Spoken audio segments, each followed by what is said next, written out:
Welcome back, guys, to Blackout War Stories. 57% of you still haven't subscribed. Before we start the video, hit that subscribe button. It only takes a second. It was April 1945, the final weeks of the war, and yet the air around us was heavier than ever. The Red Army was tearing across Poland, and the Reich was crumbling. Men in our unit had stopped talking about survival in terms of months or weeks. It was down to days, sometimes hours. But that morning when Captain Reiner handed me the sealed envelope, I realized survival wasn't the only thing on their minds. There were secrets at stake, secrets they were willing to bury with us. The orders were brief, typed in clipped German that left no room for questions. Escort the cargo south. No deviations. No records kept. Failure is treason. No insignia. No official markings. Just a signature I didn't recognize, stamped beneath the Reich's faded eagle. I read the page twice, then burned it, as instructed. Our cargo wasn't explained, but it was waiting for us in the forest outside Wroclaw. 4 sealed train cars, armored, padlocked, and watched by men who spoke less than the dead. They avoided our eyes. They looked like shadows rather than soldiers. And I swear, though I never told anyone this, I saw one of them slip a gold bar from his pack when he thought no one was watching, then tuck it back with a glance sharp enough to cut my throat if I had spoken. The men in my squad were rough veterans, exhausted from years of fighting, yet even they shifted uncomfortably as the train hissed in the cold air. Mueller, the youngest of us, muttered, "Doesn't smell like ammo." He was right. The metallic tang that drifted from those sealed cars was different. Not cordite, not oil, not rust. Something rich, heavy, almost sweet. Like wealth itself had a scent. We loaded up without ceremony. The locomotive groaned forward, wheels screeching on tracks that had seen too much blood. The forest swallowed us, and so did the silence. We were 6 men, a captain we didn't trust, and a train carrying something the Reich wanted hidden more than its own leaders. I remember thinking, whatever is inside, it isn't meant to be found. By nightfall, the first odd thing happened. The captain pulled the brakes in the middle of nowhere, dense woods, no stations, no villages. He ordered Miller and me to check the rear cars. "Just procedure," he said, his voice too calm. But when we reached the last wagon, I noticed fresh marks on the lock, scratches, as if someone had tried to pry it open from the outside. Miller tapped the steel with his rifle butt, hollow but not empty. A dull thud echoed back, deep and muffled, like striking a chest buried underground. We froze. I opened my mouth to speak, but Miller beat me to it. "Tell me you hear that," he whispered. And then we heard something else. From inside the car, faint but undeniable, came 3 sharp knocks. Knock, knock, knock. My breath caught in my throat. Miller stumbled back, rifle half raised, his face drained of color. I wanted to call for the captain, but something in me, the soldier's instinct, or maybe just fear, kept me quiet. The cargo was sealed. It was supposed to be sealed. But that sound meant someone or something was already inside. And for the first time, I realized this mission was more than dangerous. It was cursed. I should have reported the knocking. That was procedure. Anything abnormal was meant to be passed up the chain immediately. But war had taught me something far more valuable than protocol. When orders don't make sense, neither do the men giving them. If I told Captain Reiner what Miller and I had heard, I wasn't sure which would come first. The bullet in my back or the silence of a denial stamped into my service record. So I kept my mouth shut. Mueller, pale as chalk, caught my eye in the dim lamplight of the forest and gave the slightest shake of his head, a silent pact.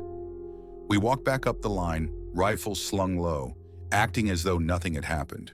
The captain was waiting with his usual thin smile, the kind a man wears when he already knows the answer to a question he hasn't asked. "All clear?" he said. "Yes, sir," I replied. My voice didn't even tremble. That scared me more than the knocking. We rolled on through the night, deeper into the countryside. The train swayed and clattered, carrying its secret like a coffin across rusted rails.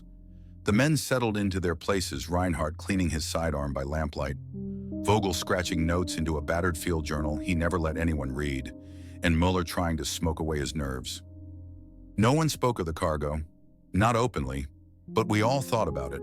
I could see it in the way the men stole glances at the sealed wagons whenever the train slowed. War had reduced us to animals, hungry, filthy, living hour to hour, but greed still burned. Everyone knew rumors. Reich gold moved out of Berlin, looted treasures hidden before the Allies arrived, castles emptied, churches stripped, vaults filled with centuries of stolen wealth. The gold train, they called it, a legend already whispered, even before the war ended. But legends don't knock from inside sealed cars. I wasn't supposed to be here. Not on this mission, not with this squad. My war had been spent in places no one would remember: dugouts outside Warsaw, ruined streets in Hungary, minefields in Slovakia. When they pulled me into the captain's office and told me I'd been reassigned to special escort duty, I knew it wasn't a promotion. It was a trap. The Reich was crumbling, and with it went the value of loyalty. Every man for himself. If I hadn't obeyed, I'd have been shot for insubordination. If I did obey, I might die anyway. That was the gamble. Still, there was something different about Reiner. He wasn't like the other officers I'd known. He didn't bark or posture. He didn't drink or smoke.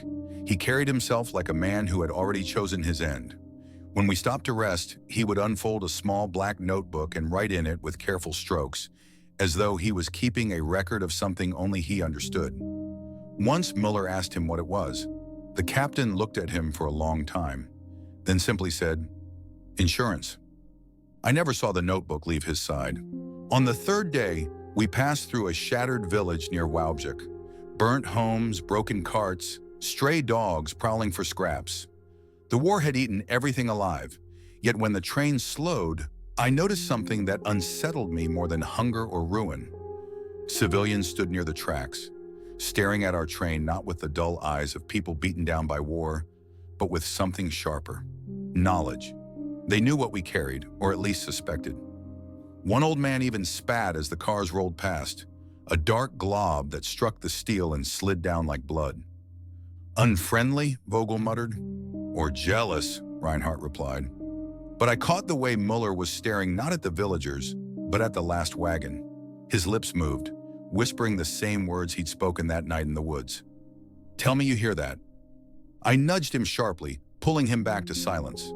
If the others knew about the knocking, it would spread like fire, and fire in wartime burns everything. That night, stationed on guard at the rear, I heard it again. Knock, knock, knock.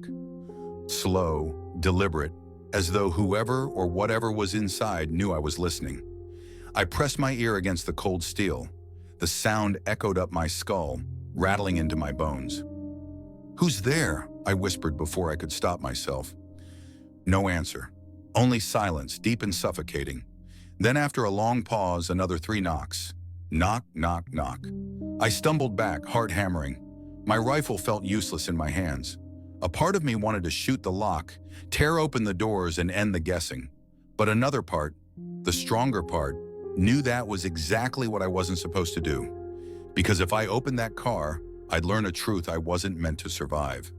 The next morning, Reiner announced we'd be joined by another detachment at the next junction. He didn't explain why, and none of us asked. But when we arrived, 3 men in plain uniforms boarded. No insignia, no unit markings, just black coats and blank eyes. They carried pistols and nothing else. They didn't salute, didn't introduce themselves. They simply walked the length of the train, checked each wagon, and took positions near the captain. Gestapo. Everyone knew it, though no one dared say the word. Vogel leaned close to me later, voice low. "We're not escorting cargo. We're escorting secrets." That's worse. He was right. Gold was heavy, treasure was tempting, but secrets could get a man killed before he even opened his mouth. By the 5th day, exhaustion was eating at us. Exhaustion gnawed at us. Small sparks of anger turned into fights over rations and watch duty. Proof that the war was hollowing us out from within. Reiner didn't interfere. He just stood by, watching like a man taking notes for a story no one else would ever read. That evening I approached him. "Sir," I said quietly, "we deserve to know what we're guarding." He didn't look up from his notebook. "No, Sergeant. You deserve to finish the mission alive, that's all." His words cut colder than the night air. The strangest moment came not from the captain, not from the Gestapo men, but from a simple accident. We were refueling at a small station when one of the civilian workers slipped near the train, his lantern clattering against the steel. It struck the lock of the third car. For a split second, the lantern light caught something scratched into the metal. Not random wear, not rust. Letters. I leaned closer, heart hammering. The word was carved in shaky German script, almost erased but still legible. Hilfe, help. I spun around, but the Gestapo man was already there, blocking my view with a hand pressed to my chest. Step away, he said softly. His accent wasn't German. It was something else. Hungarian, maybe. This isn't for you. I stepped back. I had no choice. But the word burned in my mind. Someone inside those cars was alive. Someone had scratched a plea for rescue into steel meant to bury them. And suddenly, the knocks made perfect sense. That night, Miller cornered me in the shadows near the coal pile. His face was drawn, eyes darting like a trapped animal. "You heard it again, didn't you?" he hissed. I hesitated, then I nodded. "What the hell are we carrying, Sergeant?" "Gold doesn't knock. Treasure doesn't beg for help. They put people in there. Didn't they?" I wanted to deny it, to tell him he was imagining things, but the truth pressed heavy against my tongue, and I couldn't force the lie out. Before I could answer, Reiner's voice drifted from the darkness. Calm, measured, cutting. "You'll both keep your mouths shut," he said, "or you'll join them." Muller stiffened, his face blanching. I swallowed hard. The captain stepped closer, his shadow long in the lamplight. "This mission ends when I say it ends. Until then, you know nothing. You've seen nothing. You'll report nothing. Do you understand?" We both nodded. Reiner smiled faintly, almost kindly. "Good. Because the Reich may be finished, but some things live longer than nations, and some debts are too valuable to lose." The train lurched forward again, cutting through the night. I sat against the wooden boards, rifle across my knees, and tried to steady my breath. The air smelled of coal and rust, but beneath it lingered something else, the faint sweetness of hidden wealth and the sour stench of fear. Whatever we were carrying, it wasn't just gold. It was lives, it was secrets, and it was meant to vanish into the dark. But I couldn't shake the thought that maybe, just maybe, someone inside those sealed wagons still believed we could save them. And that belief was dangerous. Because in war, hope kills faster than bullets. The next morning, Muller was gone. No trace, no sound. His pack still lay beside the fire, his rifle leaning against a crate. The captain said nothing, and neither did the Gestapo men. They simply ordered us back aboard. But as the train pulled away, I saw a streak of red on the metal steps of the last car, a smear quickly washed by the rain, but fresh enough to glisten. I turned away, jaw tight, heart hammering. Miller hadn't deserted, he'd been taken. And in that moment, I knew for certain. This mission wasn't about gold. It was about something far darker, and we were already in too deep to turn back. Miller's disappearance left a hole in our squad that no one dared acknowledge. We were 6 men once. Now we were 5. Reiner never announced it. The Gestapo shadows didn't ask. We simply moved forward, mile after mile, with the empty space at the fire or the missing voice on watch hanging over us like a ghost. But war had taught us to bury questions as quickly as we buried the dead. Still, I couldn't stop staring at the red streak on the car steps. It was gone by morning, washed away by rain and motion, but it was etched into my mind. Muller hadn't left by choice. Someone had decided he knew too much, or worse, that he had heard too much. And I knew deep down that I wasn't far behind. The train crawled south, into mountains and deeper forests. Towns grew rarer, roads thinned. By the time we crossed into Lower Silesia, the world had shrunk to trees, tunnels, and shadows. It was the perfect place for something to vanish. We were ordered to keep lanterns dim at night, to avoid drawing attention from Allied aircraft. The sky hummed often now, distant bombers droning overhead, sometimes so close you could feel the vibration in your chest. But they never struck us, never even circled. "Strange, isn't it?" Vogel said one night, his voice barely above a whisper. "We're hauling the Reich's fortune, and yet no one touches us. Either they don't know, or they've been told not to. Why would they ignore this? I muttered. He shrugged. Maybe the cargo isn't meant for Germany anymore. Maybe it's already promised. The thought twisted in my gut. By the 7th day, fatigue was gnawing at our nerves. Reinhardt began snapping at every sound. Vogel wrote less in his journal, his pen scratching slower each night. Even I caught myself staring at the sealed wagons too long, listening for the sound I both dreaded and expected. And then, during the quiet hour before dawn, it came again. Knock, knock, knock. This time I wasn't alone. Reinhardt was sitting across the fire, half asleep with his rifle in his lap. His head snapped up at the sound, eyes wide, and for a long moment we just stared at each other. No words, no denial. He'd heard it too. "What the hell is in there?" he hissed. "Not gold," I whispered. He clenched his jaw. I could see the storm building in his eyes, anger, fear, the hunger for answers. He started to rise, but before he could take a step, one of the Gestapo men appeared. No footsteps, no sound, just there in the shadows. "Sit down," the man said flatly. Reinhardt froze. Slowly he sank back to the ground, his knuckles white around the rifle. The man's eyes flicked to me, then back to the sealed wagons. His expression never changed, cold, detached, as though he had heard the knocks 100 times before. Then he vanished into the dark as quietly as he had arrived. Reinhardt spat into the dirt. "One day, Sergeant. One day I'm opening that damn door." I wished he wouldn't, but part of me wanted him to. 2 nights later, we entered a tunnel. It was long, longer than any I'd seen, carved into the mountain like the throat of some ancient beast. The train roared into blackness, the walls pressing close on either side, the smoke choking us in the carriages. Our lamps flickered weakly, swallowed by the dark. Halfway through, the train screeched to a halt. No explanation, no orders, just silence. We sat there in the suffocating dark, listening to the engine hissing like a dying animal. Every sound was magnified: the drip of water, the scrape of boots, the ragged breath of men trying not to panic. Then it came. Not from the cargo this time, from deeper in the tunnel. A metallic clang far ahead. Then another. Voices echoed, faint but unmistakable. Not German. Harsh syllables. Hurried commands. Russian. My blood turned to ice. The Red Army was here. Reiner barked for silence, his voice calm but edged with steel. The Gestapo men fanned out like shadows, pistols drawn. We held our rifles tight, staring into the dark where the tunnel curved. The voices grew louder, boots on stone, metal on metal. Then as suddenly as they had come, they faded.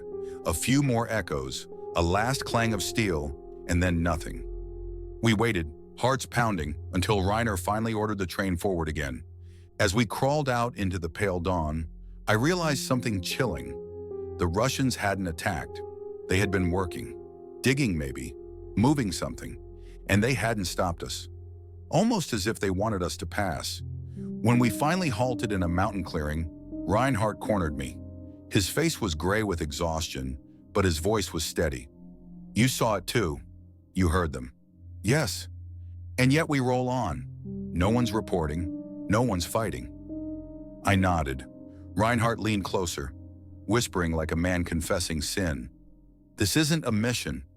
It's a handoff. They're moving something out of Germany before the end, and we're the pawns." I didn't answer, but deep down I knew he was right. That night I couldn't sleep. I sat near the last car, staring at the steel where Muller had vanished. My mind spun with questions I couldn't ask.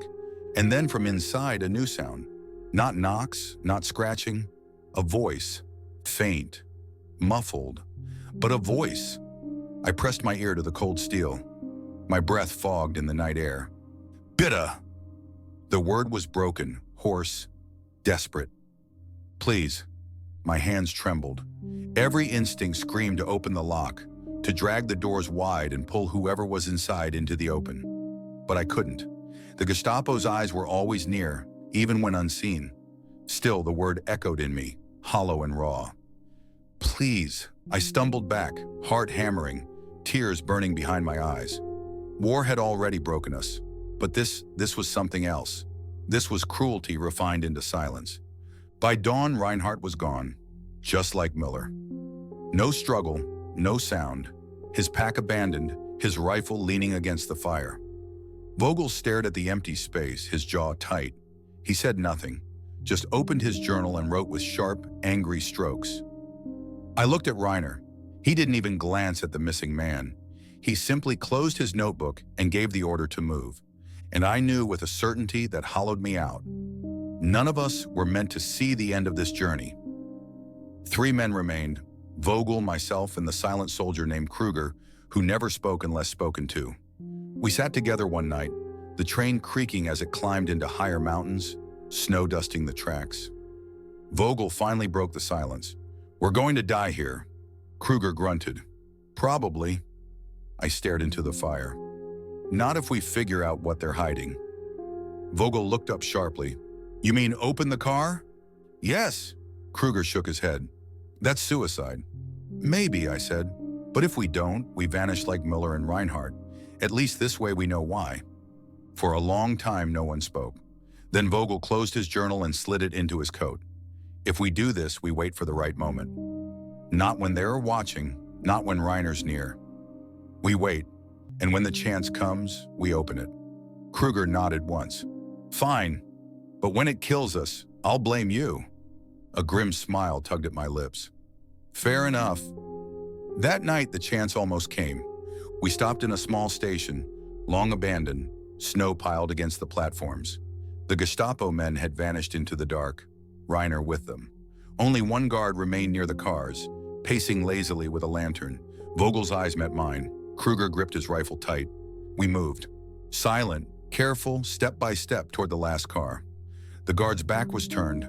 The lock loomed before us, scarred with scratches, faint letters still etched into the steel. "Hilfe." My hand reached out, trembling. I felt the cold metal beneath my fingers, the weight of every secret pressing from within. Then a voice cut the night. "Sergeant!" Reiner stood 10 paces away, notebook in hand, pistol leveled at my chest. The guard froze, lantern light swinging wildly. Vogel swore under his breath. Kruger lifted his rifle an inch before lowering it again. Reiner's eyes were calm, steady. "Step away. Now." For a heartbeat, I considered defying him. I considered forcing the lock, tearing the truth into the open, even if it killed me.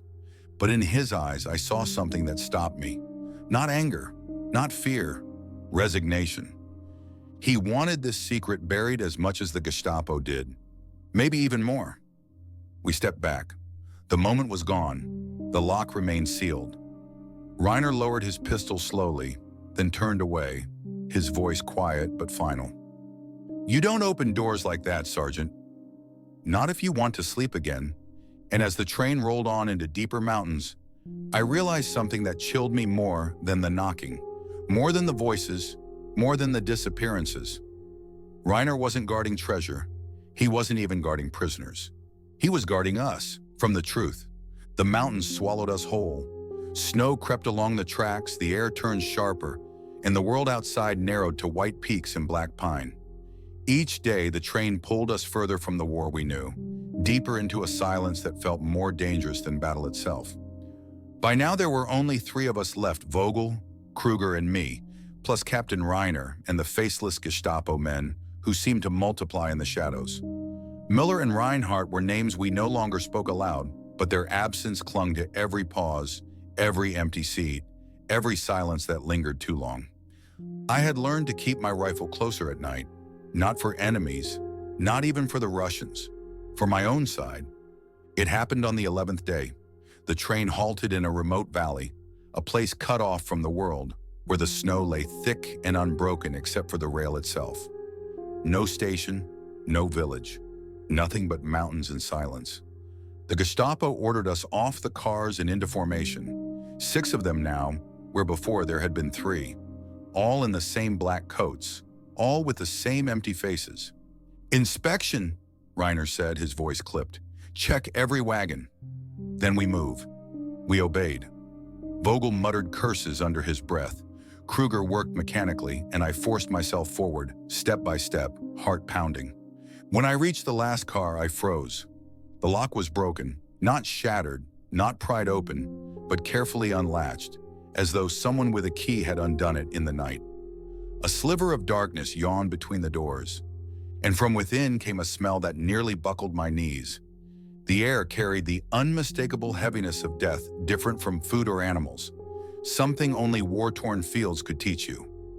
I staggered back, choking on bile. Vogel's eyes widened as he saw it too.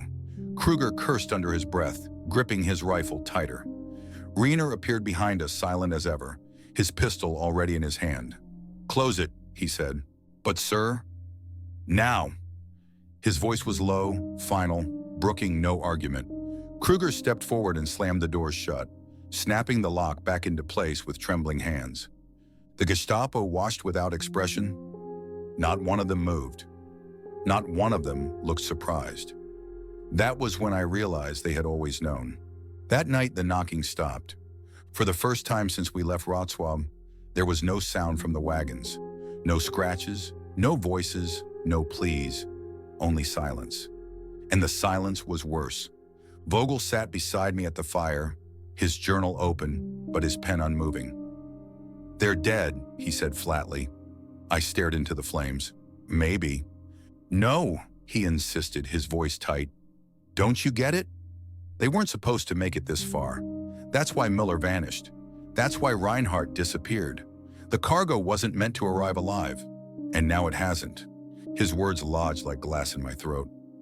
Kruger said nothing, but I saw the truth in his eyes too. 2 days later, the train entered another tunnel. Longer than the first, darker. This time, the engine stopped halfway through, plunging us into pitch black. Boots echoed on the stone floor. Orders whispered in languages I didn't know. Lamps flickered, but not ours. Shapes moved in the distance. Men carrying crates, tools, ropes. The Gestapo disembarked without a word, slipping into the dark like shadows meeting their kin. Reiner ordered us to stay put. "Guard the train," he said. His tone made it clear that leaving our posts meant death. So we sat in the dark, rifles ready, while unseen hands worked in the tunnel ahead. Metal clanged, stone groaned, and the air filled with dust. Hours passed, then finally silence returned. Reiner climbed back aboard, his face pale, his notebook clutched tighter than ever. He said nothing. The train lurched forward, but as we rolled out into daylight, I caught sight of something carved into the tunnel wall in the last flash of lamplight. Numbers. A date, maybe.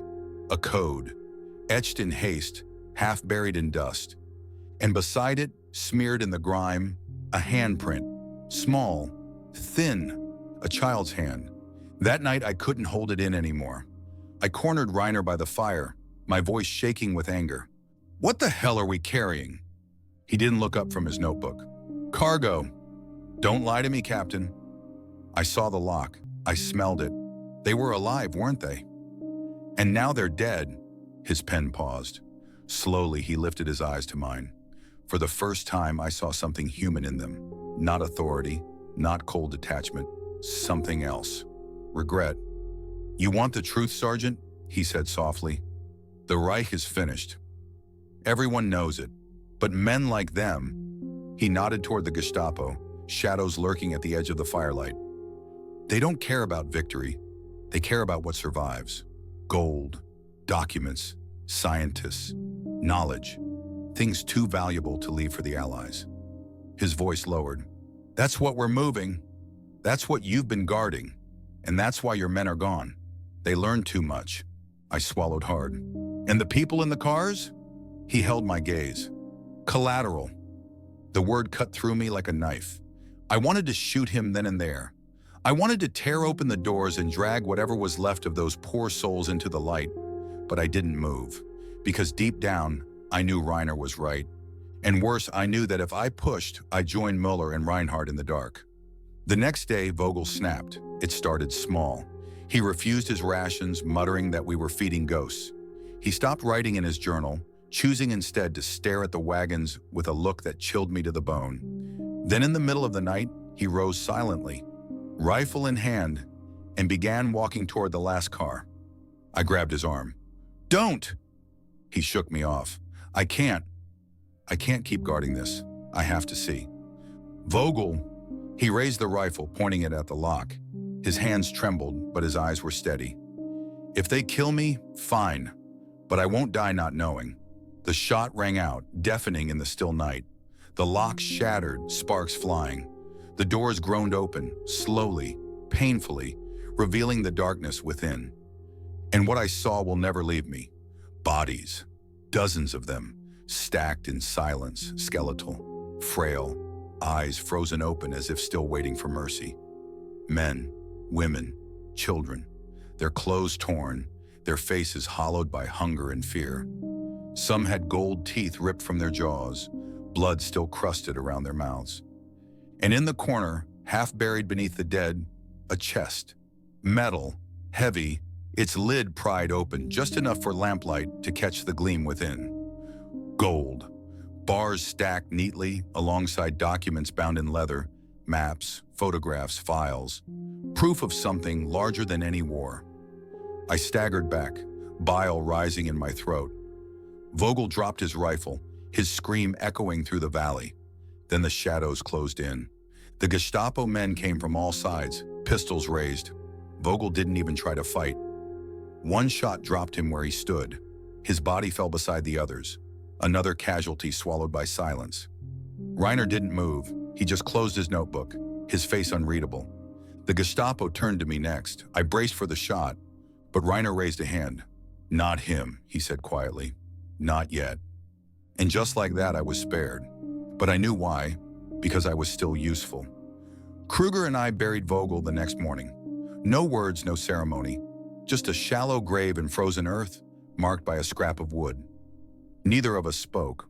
What could we say? When we returned to the train, the last car was sealed again. The lock replaced, stronger this time. The Gestapo stood watch with cold, patient eyes. Reiner didn't speak to me again that day. He didn't need to. His silence said enough. We rolled on through the mountains carrying our cargo of death and gold, our squad reduced to 2 men clinging to survival. And as the train rattled deeper into nowhere, one thought consumed me. If the Allies never found this train, then its secret would survive. And if it survived, so would the men who killed to keep it buried. That night, as I tried to sleep, I heard it again. Knock, knock, knock. But this time, it didn't come from inside the wagons. It came from my dreams. And when I woke, drenched in sweat, the train was still moving. Always moving. Toward an end I wasn't sure I'd live to see. We reached the Owl Mountains at dusk, the sky a hard sheet of gray over the peaks. Snow drifted across the rails like ash. The engine coughed, then pressed on, pulling us past a rotting trestle and into a narrow cut between cliffs where sound died and breath turned to steam. I had never felt the world so small. Kruger sat across from me, scraping frost from his boots with a knife. He looked older than he had the week before. We all did. He met my eyes and gave a small nod, the kind that said, "Whatever happens, we are done pretending." Reiner walked the length of the train with 2 of the black coats. No words, just the tap of boots, the quick sweep of a lantern over iron and snow, and then a hand signal toward the mouth of a tunnel that did not appear on any railway map I had ever seen. It was not a public tunnel. It wasn't even finished. The entrance was cut straight into rock, timbers raw and wet, a black wound in the mountain with a plank sign that had been smashed in half. The remaining letters read RSE. I had heard that word whispered by sappers months ago. A code name, a project with hidden budgets and slave labor, a place where the Reich had tried to make time itself slow down. We rolled into it like a coffin sliding into a crypt. The world went black. The engine's glow painted the timber ribs in orange strokes as we crept deeper. Water dripped from rock. The rails sang under our weight. Somewhere ahead, tools struck stone. Men worked down here still. We stopped at a junction no train had any right to reach 2 fresh spurs cut into the dark. One spur was choked with gravel and stacks of timber. The other ran straight into a deeper cut where the air felt colder and the light fell away. The Gestapo fanned out with steady, quiet steps. A single order came back along the cars. Ready for transfer. Transfer. The word bit into me. Kruger felt it too. His hands stalled on the knife. He slid it away and cradled his rifle. Reiner appeared by my shoulder, close enough that I could smell the cold on his coat. He did not order me to stand down. He did not reach for his pistol. He spoke like a man telling me the hour. "We end here," he said. "And what?" I asked. He watched the darkness beyond the engine. "A debt." Before I could speak again, lamps sparked to life along the rock oil lamps in niches, set at intervals down the spur. The flicker revealed shapes I wish I had never seen. Fresh concrete poured into a shelf above the track. Drilled holes set for steel rods. Crates marked with engineer symbols. Coils of date cord. Wooden boxes with a red stencil. Sprengstoff. Charges, enough to bring down a parish church, enough to bury a train. I stared at the crates, then at Reiner. He held my gaze without a trace of shame. "You're sealing it," I said. "That's what I've been ordered to do," he replied. "What we've all been escorting was never meant to reach a border. It was meant to vanish." "You murdered them to make space for gold," I said, my voice small in the huge dark. He did not flinch. "We killed to make space for silence." Behind us, boots rang on steel. The black coats moved through the cars, quiet and efficient, checking bolts, checking doors, rechecking locks as if the dead might yet walk out on protest. Their leader, a thin man with a jaw like a blade, gave a curt nod to Reiner and then turned his eyes to me, weighing the choice of wasting a bullet. "Sergeant," Reiner said, eyes still on the lamps, "go with Kruger. You will carry boxes to the work face and set them where the engineer shows you. Do only that. You want me to help bury it?" "Yes." "And then?" He didn't answer. The engineer appeared out of the dark like a mole from under soil, thin, shivering, a cap with a broken brim. His hands shook as he pointed to the crates and the hollow in the rock. He never raised his eyes above our knees. The stripe on his coat sleeve marked him as a prisoner from one of the camps. He had a number where a name should be. He did not speak. He could not, I think. His tongue had learned that silence kept you alive a little longer. We moved boxes. Kruger and I took one each at a time, arms burning, backs flaring, breath smoking in the lamplight. The engineer set charges along the ledge, his hands steady now, body moving to a rhythm learned in fear. The det cord threaded like a blind snake through stone. I worked without thinking. That was the only way to keep from seeing the dead faces again. The only way not to imagine Muller or Reinhardt in that pile. The only way not to picture Vogel's pen lying beside him in frozen dirt. Once, carrying a box, I passed the last wagon. The lock was new, thick as a fist. The steel still held the scar where someone had scratched Hilfa. My hand brushed the letters. The cut ridges felt like teeth. A voice slid out of the dark by the coupler.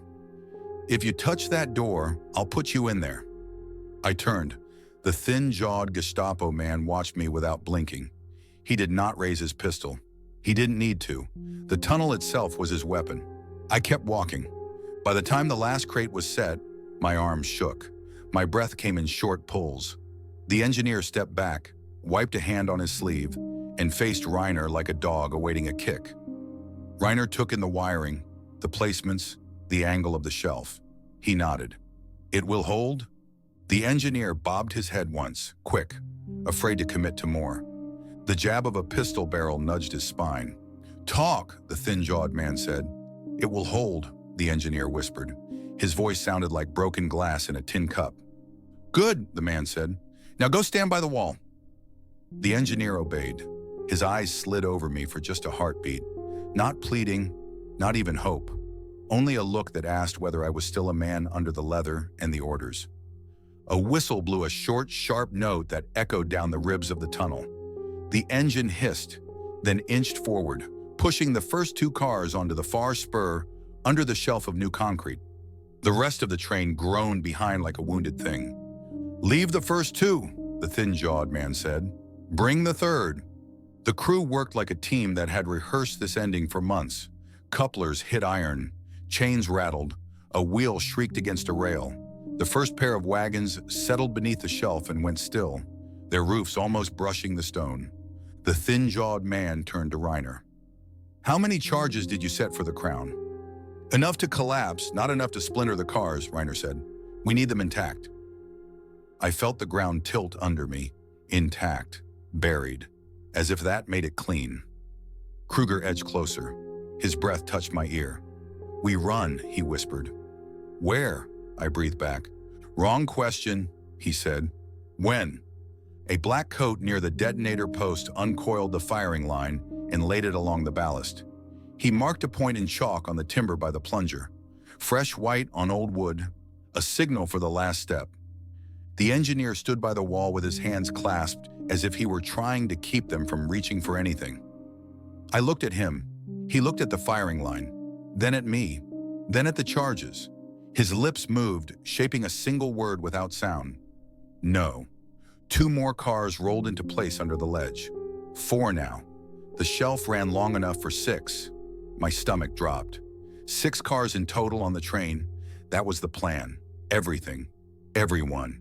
All of it entombed. A new sound shivered through the rock. Far off. Faint, but real. Picks. Steel on stone. Not here. Not above. To the side. A blind gallery. Men working who did not know they were digging their own hearing to a grave. Reiner heard it too. He closed his eyes for a moment and drew a slow breath, as if centering himself on a fact he could not change. "Finish," the thin-jawed man said. That single word broke whatever damn Kruger had inside him. He turned to me with a look I had seen on the faces of men who choose the way they die. No fear, only decision. "Now," he said. He moved so fast the air seemed to lag. His rifle whipped up, not at the men, not at the detonator, but at the lamp shelf. The shot smashed the nearest lamp. The tunnel plunged into a deeper dark. Men shouted. Another shot exploded the second lamp. Sparks rained. Shadows swelled, huge and wild. I drove my shoulder into the thin-jawed man, took him hard into the timber. His pistol barked. The shot went into the ceiling. Chips of stone stung my neck. I hammered his wrist against the beam until the pistol fell. He dove for it. I landed a boot in his ribs and felt something give. Shouts echoed like a second army. A black coat fired in the confusion. Another lamp burst. For a moment, the only light came from the engine's dull glow and the crawl of a single burning wick far down the line. "Get the detonator!" someone yelled. Kruger was already there. He swept the firing line off the timber with his rifle butt and stamped it under his boot. A shot hit the ground by his ankle. He swore, dove, and crawled across ballast to the plunger. He dragged it off the post and flung it under the cars. "Reiner, call them off!" I yelled. But the captain had moved to cover the engineer, who was on his hands and knees now, scrambling for the fallen line with a desperate prayer. Reiner pulled him away from the open kill zone and slammed him behind a stack of timber. Then he turned and fired, not at me, not at Kruger, but at the chest of a black coat trying to flank the detonator. The man fell like a sack. The thin-jawed leader spun, shock breaking his blank face. For the first time, I saw fear in his eyes. Fear of losing control. Fear of a report he could not fix. 3 men aimed at Kruger at once. I fired without sight picture, just a flash and hope. One black coat jerked and dropped. Another ducked. The third kept coming. Kruger lunged for the firing line, grabbed the cord and ripped it apart with both hands. Copper strands flashed. The black coat fired. Kruger staggered. Then he straightened, his mouth a hard line, and fired back until his rifle clicked on an empty chamber. From somewhere in the dark, the engineer shouted in a language I didn't know. The tone said here and now. He pointed to the cars, then to the crown of rock above, then to the line. I understood. The charges were set in series. We had cut one, not all. There were jumpers. The plunger was not the only way. A primer cap could still be struck. The thin-jawed man crawled low through the shadow, pistol back in his hand. He moved like a rat. He was heading for the crown shelf, for the manual primer hung on a hook like an afterthought. Insurance. I went after him. We collided at the base of the pillar. He clawed for my eyes. I crashed his wrist against the rock. The pistol fired. My ear rang. He hissed and raked a boot down my shin. Pain flared bright. We went down in the ballast, wrestling like drunks in a gutter. His breath stank of cloves. He got the pistol under my chin. I jammed my thumb behind the trigger and felt the tendons in my hand scream. "Stop," he whispered. "You cannot win against a mountain." "Watch me," I said. The pistol shifted. His elbow lifted for leverage. I let my head snap forward and bit his wrist. He screamed. The pistol came free. I flung it into the dark. He scrabbled for the primer hook with his other hand. I slammed his head into the post once, twice, 3 times until his body sagged. A shot snapped by my cheek. Splinters of timber pricked my skin. I rolled and found Reiner above me, firing over my head at somebody I could not see. He looked down at me, breath hard, eyes bright, with something like relief and terror blended in the same line. "This ends now," he said. "Help me finish it." "You mean bury it?" I said. "Yes. You'll bury yourself too." He gave a small, strange smile. "That was always the price." More shots. Kruger called my name. I crawled to the ledge and looked out. He was hit, left shoulder torn, blood down his sleeve, but he was alive and still moving. He had dragged the detonator into the pit beneath the 3rd car and was wedged there like a wedge in a crack. A black coat tried to lean over the coupling to shoot down at him. Kruger jammed his rifle up and fired point blank. The man toppled. The engineer popped up beside me, eyes huge, hair stuck to his forehead. He held up 2 fingers, then pointed to 2 holes in the crown where cord gleamed. 2 lines still live. 2 caps able to jump the circuit. He mimed a cut and looked at me with that same question. "Are you still a man?" I nodded. He slipped into the darkness like he had been born there. "Sergeant!" Reiner shouted. He tossed me his notebook. It hit my chest and slid into my coat. "If you get out, you take that to someone who can use it. Names, routes, accounts, units. Mine's enough to place a noose. Do you understand?" "You'll never get past them," I said. "I'm not trying to." He punched fresh rounds into his pistol with quick, precise hands. "I'm trying to give you 10 seconds. "Why me?" "Because you keep your word." Something moved behind him, a shadow in a shadow. The thin-jawed man, blood down his face, stooped and grabbed a lump of granite. He swung at the back of Reiner's head. I shouted. Reiner rolled with the blow, half-turned, and fired. The bullet took the thin-jawed man in the throat. He dropped to his knees. The rock clattered from his hand. He lay there, mouth working, eyes fixed on nothing. 10 seconds, Reiner said again, as if turning a key in a clock. Kruger dragged himself out from under the car and staggered toward us, holding his shoulder with one hand, the torn firing line with the other. The engineer burst from a cleft and gave a frantic thumbs up. Both live lines cut. Not enough to stop a manual trigger, maybe enough to blunt the first push. The engine hissed behind us. An unseen hand shoved the last two cars forward to clear the spur. A whistle blew short, panicked. Somewhere back there, a driver understood what was about to happen and wanted distance between his lungs and the mountain's mouth. Reiner looked at the crown shelf, at the manual primer, at me. "Go," he said. I didn't move. He stepped forward, grabbed my collar, and hissed, "Go, damn you! If you stay, it means none of this mattered." Kruger planted himself by the pillar and raised his rifle with his good arm. He looked at me and barked a laugh. "I told you I'd blame you," he said. "Still do." He turned his face to the dark. "Come, you bureaucrats," he shouted. "Come take your medals in hell." 3 black coats broke from cover and charged. Reiner emptied his pistol into the lead man, then ran for the primer hook like a man who had decided how his last page would read. The engineer grabbed my sleeve and yanked. "Out," he whispered. I turned to run. The world split. A flash ate the lamps. The air turned to fists. Sound came like a wall falling on a church. I flew backward and hit rock. Cold flood filled my mouth. Ballast and snow and dust swallowed me. Something heavy crashed near my legs, the primer post or a timber, I could not tell. The mountain roared. Steel screamed. The shelf tore loose and came down with the sound of a cathedral dying. Wagons groaned. Couplers broke. Iron buckled. Concrete thundered.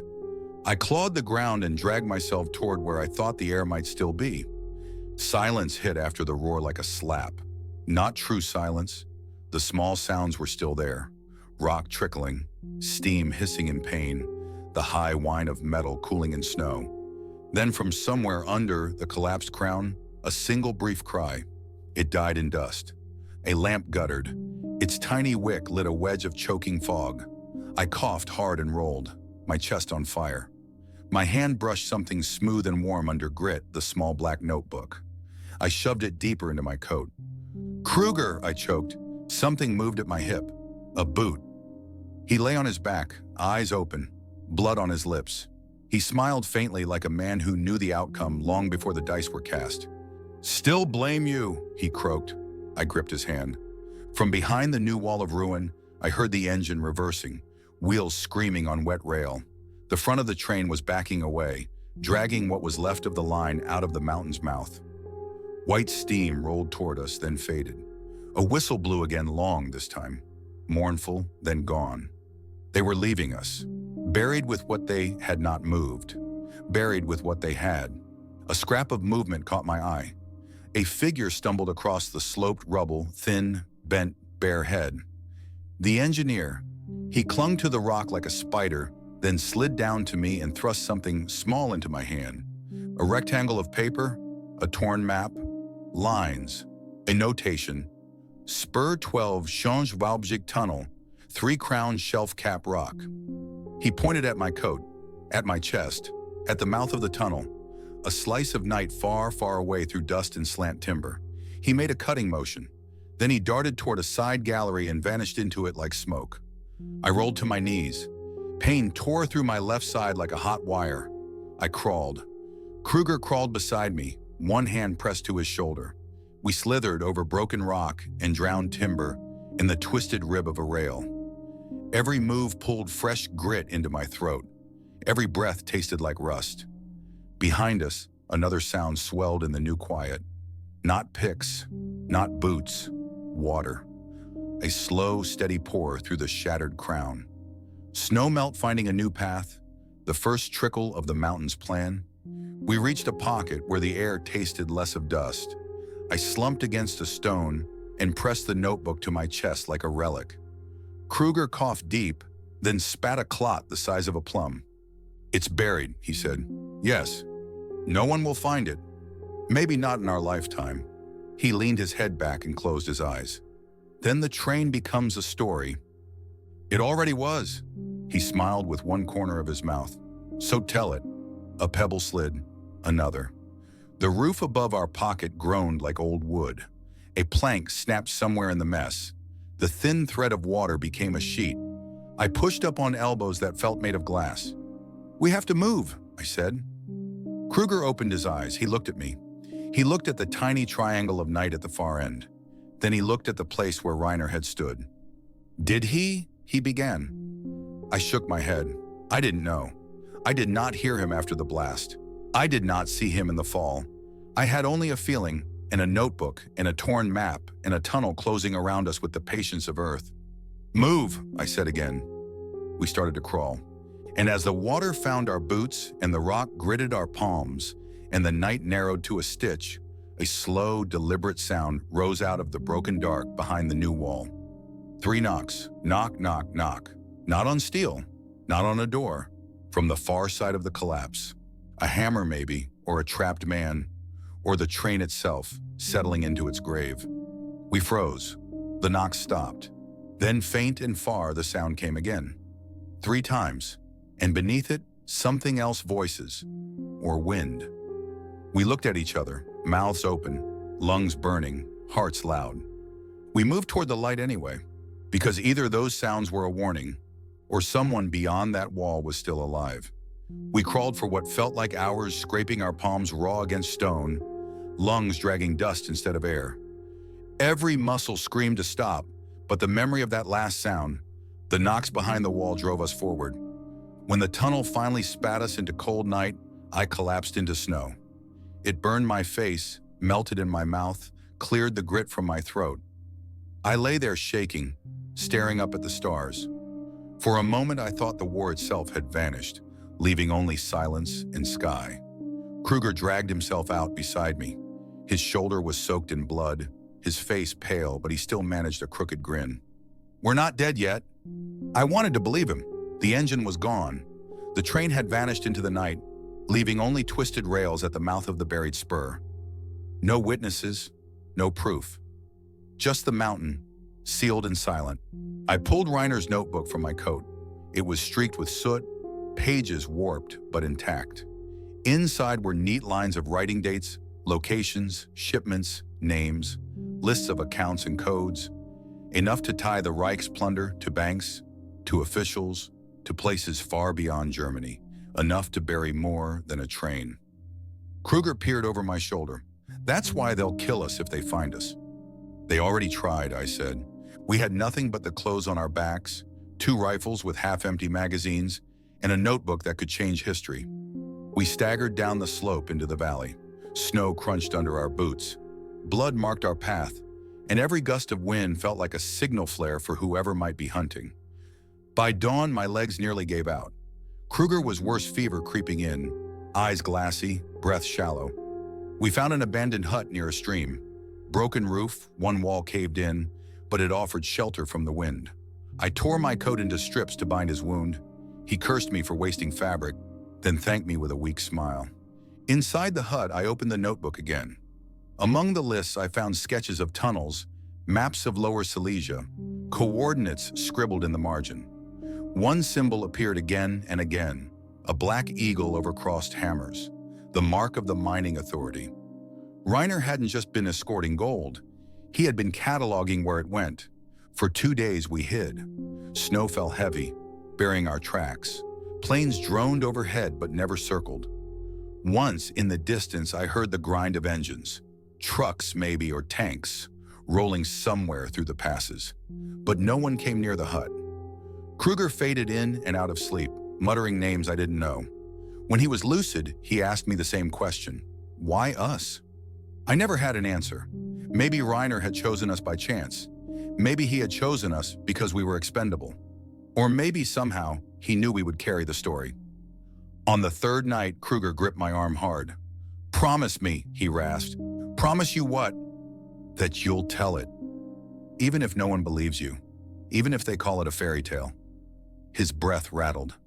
Don't let them bury it twice. I squeezed his hand. I promise. He smiled faintly. Then he closed his eyes. His grip loosened. And by dawn, I was alone. I buried him behind the hut, under the snow and stone. No marker, no words, just silence. The war had stolen too many names already. I left at dusk, the notebook pressed to my chest, the torn map in my pocket. I followed the valley down, always moving at night, hiding by day. Villages burned in the distance. Columns of smoke rose on the horizon.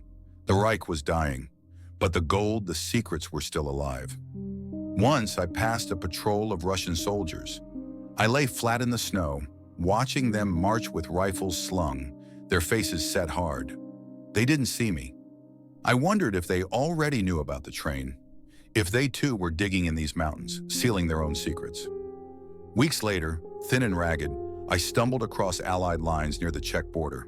They treated me like a ghost, half-starved, uniform torn, eyes wild. They fed me, patched me, and asked questions. I told them about the mission, about the sealed cars, about the tunnel. They wrote it down, then they set the papers aside. When I offered them the notebook, their officer flipped through the pages, frowned, and tucked it into a leather folder. He said he would pass it up the chain. He never told me what became of it. After that, the questions stopped. They shipped me to a camp for displaced soldiers. My testimony vanished into silence. Years passed. Nations rebuilt. The war became history, told in books and parades. But whispers survived. Rumors of a train buried in the Owl Mountains, carrying gold and secrets. Villagers spoke of tunnels sealed by explosions, of soldiers who vanished, of strange work crews that came and went in the night. Sometimes I'd read about treasure hunters digging in Poland, convinced they would strike gold. Sometimes officials denied it all. Other times they hinted it was true. Always the same. Mystery without proof. And me, just one man with a story no one wanted to hear. I still dream of the knocks. Knock, knock, knock. Not from steel, not from wagons, but from the walls of my mind. 3 steady beats that remind me of the people we left behind in the dark. Were they all dead when the tunnel fell? Or did someone survive, clawing at stone, praying for rescue that never came? I'll never know. What I do know is this: the train was real, the cargo was real, and the men who buried it wanted silence more than victory. Decades later, I can still see Reiner's face as he handed me the notebook. Calm, resigned. A man who had chosen to be buried with his secret. Maybe he believed history would never find it. Maybe he believed no one should. But I carry his record still, hidden in a box where no eyes can reach unless I choose. And sometimes when I unfold those pages, I wonder if the world is ready for what they hold. Because it isn't just gold buried in that mountain, it's proof. Proof of names, accounts, promises of men who survived the Reich not by fighting for it, but by trading in its secrets. Men who walked free while others were left in the dark. So I tell you this, as I once promised Kruger, the train was real. I saw it, I heard it, I smelled it, I lived it. And though the mountain keeps its silence, silence is never forever. One day someone will dig deep enough. One day someone will find what we left behind. When that day comes, remember what I've told you. Remember the knocks. Knock, knock, knock. The sound of the past demanding to be heard. People often ask me why I never tried to go back. Why I didn't lead men into the mountains myself with picks and shovels, hunting for the train that swallowed half my soul. The truth is simpler than they imagine. I know where it is. I could walk you to the slope, point to the rockfall and say, dig here. But I never have. Because some graves are meant to stay closed, not for the dead inside, but for the living who would do anything to claim them. The world moved on after 1945. Nations carved new borders, built new governments, and rewrote their histories.